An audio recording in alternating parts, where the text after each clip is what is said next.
आपकी प्रज्ञा मैम और आज के वीडियो लेक्चर में हम क्लास 7th बाल महाभारत कथा का 37th चैप्टर कर्ण और दुर्योधन भी मारे गए उसको देखना है। इससे पहले कि हमने चैप्टर में देखा कि कितने सारे जो महारथी है वो एक एक करके मारे गए। लास्ट में हमने देखा कि कैसे जो है आचार्य द्रोणाचार्य भी मारे गए। और तो इस चैप्टर में हम कर्ण और दुर्योधन के बारे में देखेंगे। तो द्रोण के मारे जाने पर कौरव पक्ष के राजाओं ने कर्ण को सेनापति मनोनीत मतलब माना। मद्रराज शैल्य कर्ण के सारथी बने। दूसरे दिन कर्ण के सेनापतित्व में भी फिर से घमासान युद्ध जारी हो गया। अर्जुन की रक्षा करता हुआ भीम अपने रथ पर उसके पीछे पीछे चला और दोनों एक साथ कर्ण पर टूट पड़े। जब दुशासन ने यह देखा तो उसने भीम पर बाणों की वर्षा कर दी। उसके बाद भीम ने एक ही धक्के में जमीन पर गिरा दिया और उसका एक अंग तोड़ मरोड़ डाला। भीम मैदान में नाचने कूदने लगा और चिल्लाने लगा, मेरी एक प्रतिज्ञा पूरी हुई, अब दुर्योधन की बारी है, उसका काम तमाम करना बाकी है। तो द्रोणाचार्य के मारे जाने के बाद जो कौरव पक्ष है उन्होंने किसे सेनापति बनाया? कर्ण को सेनापति बनाया। और जो मद्रराज शल्य हैं वो उसके क्या बने? सारथी बने। तो उसके बाद जो है दोनों मतलब दूसरे दिन जो है कर्ण जो है उसके सेनापतित्व में जो है दोनों पक्ष में क्या है बहुत घमासान युद्ध होता है, भयंकर युद्ध होता है। तो अर्जुन जो है अर्जुन के साथ साथ उसकी रक्षा करते हुए भीम भी अपना रथ लिए पीछे पीछे उसके साथ साथ रहते हैं। तो दुशासन जो है वो फिर बीच में अड़ंगा आता है। दुशासन को देख के जो भीम है दुशासन जो है भीम को देख के उस पर बाणों की वर्षा करता है। फिर जो भीम को उस पर बहुत गुस्सा होता है, उसको एक धक्का मारता है और उसका जो एक अंग है उसको तोड़ मरोड़ डालता है। उसका एक साइड का जो बॉडी पार्ट है उसको पूरा तोड़ मरोड़ कर वहीं उसको तहस नहस कर डालता है। उसके बाद जो है भीम एकदम खुशी से नाचने कूदने लगता है, चिल्लाने लगता है कि मेरी प्रतिज्ञा पूरी हो गई, अब दुर्योधन की बारी है। तो जब द्रौपदी का हरण हुआ था तो भीम ने प्रतिज्ञा की थी वो दुशासन और दुर्योधन दोनों को मार के ही दम लेगा। भीमसेन का वह भयानक रूप देखकर कर्ण का भी शरीर कांपने लगा। तभी अश्वत्थामा को दुर्योधन ने पांडवों पर हमला करने की आज्ञा दी। कर्ण ने अर्जुन पर एक ऐसा बाण चलाया जो आग उगलता गया। अर्जुन की ओर उस भयानक तीर को आता देखकर श्री कृष्ण ने रथ को पांव के अंगूठे से दबा दिया, जिससे रथ जमीन पर 5 उंगल घुस गया। श्री कृष्ण की इस युक्ति से अर्जुन मरते मरते बचे। तो यहाँ पे जो है भीमसेन जो है उसका भयानक रूप जो देख के कि उसने कैसे दुशासन को खत्म कर दिया। अब क्या है कर्ण एकदम कांप उठता है। अब जो है दुर्योधन जो है अश्वत्थामा को पांडवों के पास भेजता है और कर्ण जो है अर्जुन की ओर इतने अलग तरीके का बाण चलाता है जो क्या है आग उगलते जा रहा है, मतलब आग निकालते जा रहा है। तो ये देख के कृष्ण क्या करते हैं, रथ जो है अपना एक बड़ा रूप लेके रथ को जो है अपने पाँव से 2 उंगल है ना 2 उंगली जितना अंदर घुसा देते हैं और जो है जमीन में 5 उंगली जो है वो अंदर घुस जाता है, जिससे क्या है अर्जुन मरते मरते बचता है। उसके बाद क्या किया कर्ण का चलाया हुआ सर्प मुखास्त्र पुरपुराता हुआ आया और अर्जुन के मुकुट उखाड़ लिया गया। इस पर अर्जुन के क्रोध का ठिकाना न रहा। उसने जोश के साथ कर्ण पर बाण वर्षा कर दी। तभी अचानक कर्ण के रथ के बाई तरफ का पहिया धरती में धंस गया। तो यहाँ पे जो है कर्ण ने सर्प मुखास्त्र जो है एक सांप जिसमें मतलब सांप जो है सामने में लटकता हुआ नजर आ रहा है, उस तरीके का तीर जो है अर्जुन पे मारा। तो उससे क्या हुआ, तीर जो है मुकुट पे लगा, मुकुट गिर गया। अर्जुन को बहुत गुस्सा आया। उसके बाद जो है थोड़ी देर बाद जो है क्या हुआ, कर्ण के साथ एक हादसा हो गया। उसका जो रथ था उसकी जो बाई तरफ का जो पहिया था वो क्या हो गया, धरती पर धंस गया। इससे कर्ण घबरा गया और बोला, अर्जुन जरा ठहरो, मेरे रथ का पहिया कीचड़ में फंस गया है। पांडुपुत्र तुम तो धर्म युद्ध करने का जो यश प्राप्त हुआ है उसे व्यर्थ ही ना गवाओ। मैं जमीन पर खड़ा रहूं और तुम रथ पर बैठे बैठे मुझ पर बाण चलाओ, यह ठीक नहीं होगा, जरा रुको। तो ये जो हादसा हो गया जिससे कर्ण का जो रथ का पहिया है वो फंस गया है, तो उसको बोलता है कि अर्जुन को बोलता है जरा रुको, है ना, मैं अपने रथ का पहिया ठीक कर रहा हूँ, सो निकाल रहा हूँ कीचड़ से, तब तक तुम रुके रहना। तो वो यहाँ पे धर्म की बात करते हैं कि तुम हमेशा धर्म के साथ युद्ध करते हो, तो तुम मैं खड़ा रहूंगा और तुम तीर चला दोगे तो ये सही नहीं है करके। तो यहाँ पे वो धर्म की बातें करने लग जाता है कि धर्म के अनुसार तुम्हें मेरे ऊपर तीर नहीं चलाना चाहिए। कर्ण की ये बात सुनकर श्री कृष्ण बोले, कर्ण, जब दुशासन, दुर्योधन और तुम द्रौपदी को भरी सभा में घसीट कर लाए थे, उस वक्त तुम्हें धर्म की याद आई थी? जब दूध मुँहे बच्चे अभिमन्यु को तुम 7 लोगों ने एक साथ घेर कर निर्लजता के साथ मार डाला, तब तुम्हारा धर्म कहाँ था? और आज जब मुसीबत सामने खड़ी दिखाई दे रही है तो तुमको धर्म याद आ रही है। तो इसमें जो है कटाक्ष करते हुए, एक ताना देते हुए श्री कृष्ण बोलते हैं, अभी तुम्हें धर्म याद आ रहा है? जब तुम दुशासन और दुर्योधन द्रौपदी की बेइज्जती कर रहे थे भरी सभा में, उसको घसीट कर लाए, तब तुम्हें धर्म याद नहीं आया? और एक छोटे बच्चे, है ना, एक बच्चे अभिमन्यु के साथ 7 लोगों ने तुम लोग घेर कर तुमने उसको वध कर डाला, तब तुम्हें धर्म याद नहीं आया? और अब जो तुम्हारे ऊपर मुसीबत है तब तुम्हें धर्म याद आ रहा है? श्री कृष्ण की इस खिंचाई झुटकई का कर्ण को कोई उत्तर देते ना बना। उसने सिर झुका लिया और अटके हुए रथ पर ही युद्ध जारी रखा। इतने में कर्ण का एक बाण अर्जुन को जो लगा तो वह थोड़ी देर के लिए विचलित में परेशान हो गया, बैठ गया। बस यही जरा सा समय पाकर कर्ण रथ से उतर पड़ा और रथ का पहिया उठाकर उसे समतल पर लाने की कोशिश करने लगा। कर्ण के हजारों प्रयत्न करने पर भी पहिया गड्ढे से निकलता न था। यह स्थिति देख श्री कृष्ण ने अर्जुन से कहा, अर्जुन, अब देरी ना करो, हिचकिचाओ मत, ये इसी समय इसे खत्म कर दो। तो जो श्री कृष्ण है उसने इस तरीके से जो ताना मारा तो कर्ण से रहा नहीं गया। उसने कुछ भी मतलब उत्तर नहीं दिया, सिर झुकाया और जिस अवस्था में था वैसे ही युद्ध करने लगा। एक बार माना अर्जुन को तो अर्जुन क्या हो गया, थोड़ा सा विचलित हो गया, मतलब थोड़ा सा परेशान हो गया, तो थोड़ा देर रुक गया। तो उसी समय वो उतर कर क्या करने लगा, रथ का पहिया जो है उसे ठीक करने लगा, उसे मतलब समतल, इसे प्लेन एरिया में लाने की कोशिश करने लगा। पर कितना भी कोशिश किया रथ का पहिया वहीं धंसा रह गया। अब जब कर्ण जो है इस पोजीशन में था तब श्री कृष्ण बोलते हैं, अब देरी मत करो, इसका काम तमाम कर दो करके, इसे खत्म कर दो करके। श्री कृष्ण की यह बात मानकर अर्जुन ने एक बाण तान कर ऐसा मारा कि कर्ण का सिर कटकर जमीन पर गिर पड़ा। जब दुर्योधन को इस बात की खबर मिली कि कर्ण ने युद्ध में कर्ण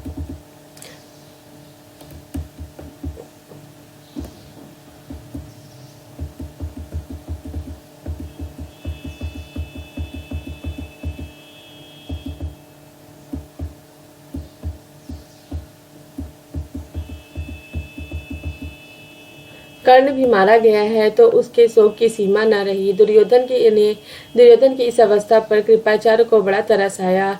उन्होंने दुर्योधन को सांत्वना देते हुए कहा, राजन, अब तुम्हारा कर्तव्य यही है कि पांडवों से किसी प्रकार संधि कर लो। अब युद्ध बंद करना ही शेष का मतलब उचित होगा। यद्यपि दुर्योधन हताश हो चुका था, हताश मतलब बहुत ही दुखी हो चुका था, निराश हो चुका था, फिर भी कृपाचार्य की यह सलाह उसे बिल्कुल पसंद नहीं आई। वह उसे मानने के लिए तैयार न हुआ। सभी कौरव वीरों ने दुर्योधन की बात का समर्थन किया।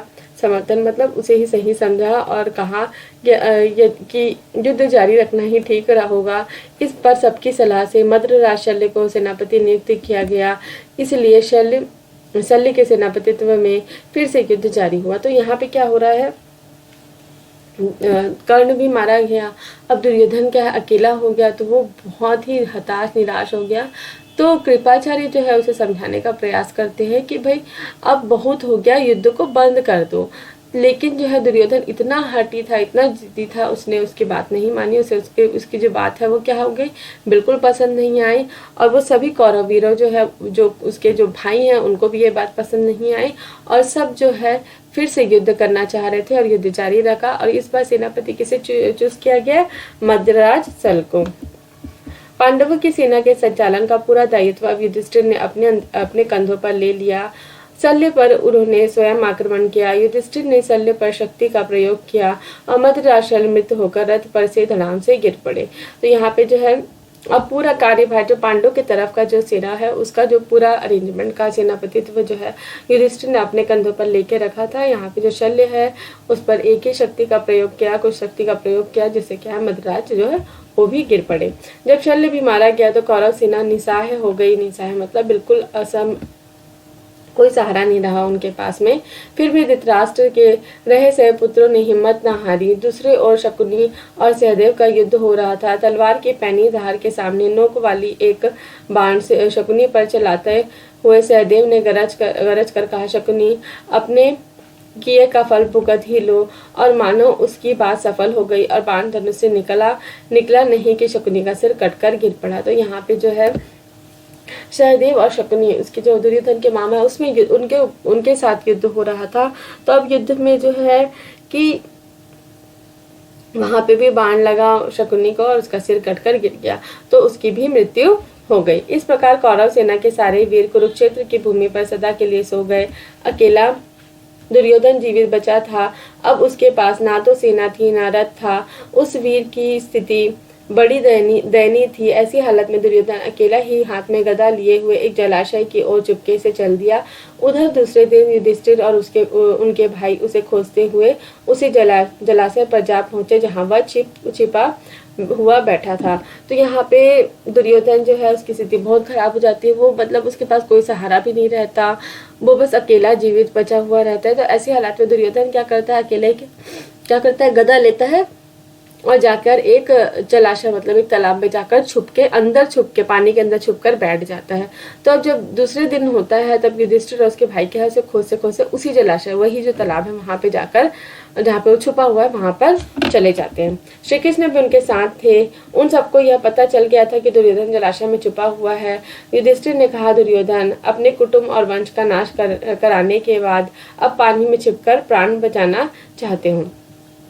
तो यहाँ पे जो युधिष्ठिर है उसको बोलता है, जो उनको पता रहता है कि वो कहाँ पे छुपा हुआ है, तो श्री कृष्ण भी उनके साथ चलते हैं और युधिष्ठिर को बोलता है, दुर्योधन भाई अपना कुटुंब मतलब अपने पूरे परिवार का और अपने पूरे वंश का नाश कराने के बाद अब जो तुम पानी में जाकर छुप कर बैठे हो और अपने प्राण बचा रहे हो, सारे लोगों को विनाश कर दिया युद्ध करवा के, और अब खुद जाके पानी में बैठे हो। यह सुनकर दुर्योधन ने व्यथित मतलब दुखी होकर कहा, मैं ना तो डरा हुआ हूँ और ना मुझे प्राणों का ही मोह है। फिर भी सच पूछो तो मैं युद्ध से मेरा जी हट गया है।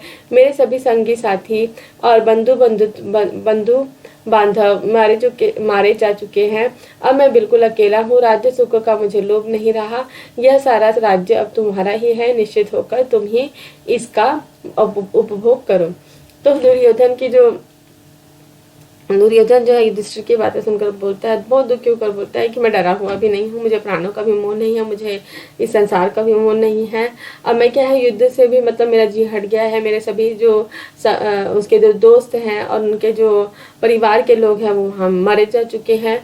और जो बोलता है मुझे राज्य भी नहीं चाहिए, राज्य भी तुम लो और तुम ही उसको चलाओ करके। युधिष्ठिर ने गरजते हुए कहा, दुर्योधन एक दिन वह था जब तुमने ही कहा था कि सुई की नोक जितनी जमीन भी नहीं दूंगा।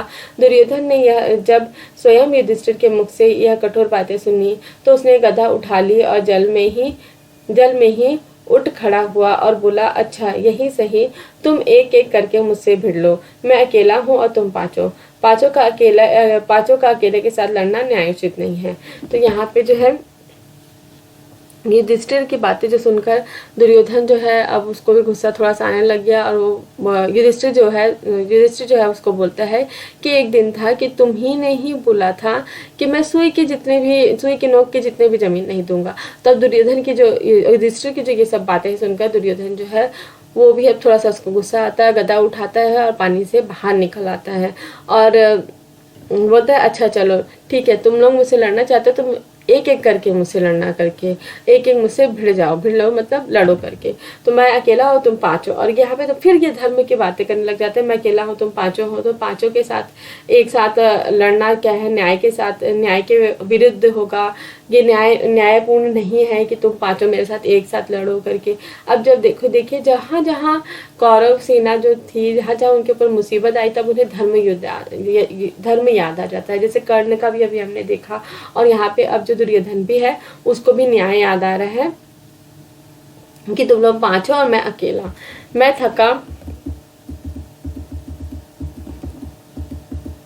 मैं थका हुआ और घायल हूँ, कवच भी मेरे पास नहीं है, इसलिए एक एक करके निपट लो चलो। तो यहाँ पे उसको ये भी बोलता है मैं थका हुआ भी हूँ, घायल भी हूँ, एक एक करके मैं से निपटू। यह सुनकर युधिष्ठिर बोले, यदि अकेले पर कईयों का हमला करना धर्म नहीं तो बालक अभिमन्यु कैसा मारा गया। यह सुनकर दुर्योधन जलाशय से बाहर निकल आया और उसने भीम से गदा युद्ध करने की इच्छा प्रकट की।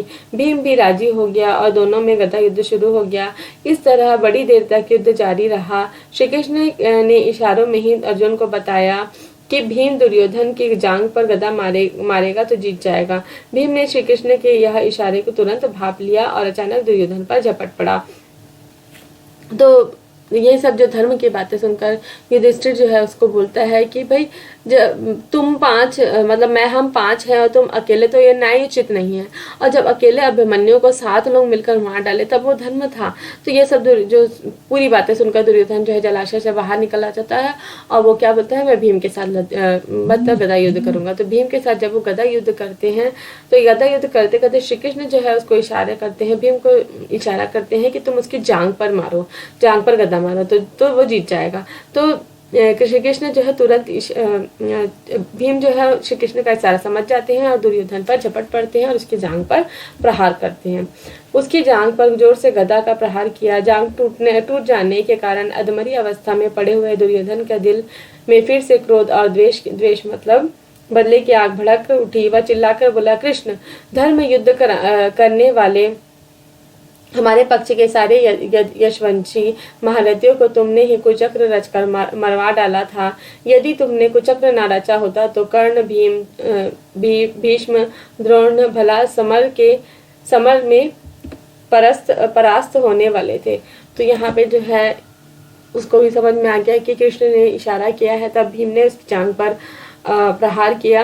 तो यहाँ पे वो अधमरा सा पड़ा हुआ है और फिर भी उसके अंदर जो गुस्सा है और बदले की भावना है वो बिल्कुल मतलब खत्म नहीं हुई है। वो एकदम चिल्लाकर बोलता है कि श्री कृष्ण ने पूरा कुचक्र मतलब गलत तरीके से जो है हमारे तरफ के जो जितने भी महारथी है उनको मरवा डाला, और अगर तुमने ऐसा नहीं किया रहता तो सारे लोग क्या है हम ही लोग युद्ध जीते रहते। ऐसा उनका उसके बोलने का वो बोलना चाहता था। मरणासन अवस्था में दुर्योधन को इस प्रकार विलाप मतलब दुख करता देख श्री कृष्ण बोले, दुर्योधन, तुम अपने ही किए हुए कर्मों का फल पा रहे हो। तुम यह क्यों नहीं समझते और उसका पश्चाताप करते। अपने अपराध के लिए दूसरों को दोष देना बेकार है। तुम्हारे नाश का कारण मैं नहीं, तो लालच में पड़कर तुमने जो महापाप किया था उसी का यह फल तुम्हें भुगतना पड़ रहा है। तो एकदम मरने अवस्था में इस तरीके से बात कर रहा है। तब श्री कृष्ण बोलते हैं, ये सब किसी का नहीं, ये सब तुम्हारा ही किया जा रहा है, जो तुमने द्रौपदी के साथ किया और जो तुम बचपन से पांडव के साथ करते आ रहे हो।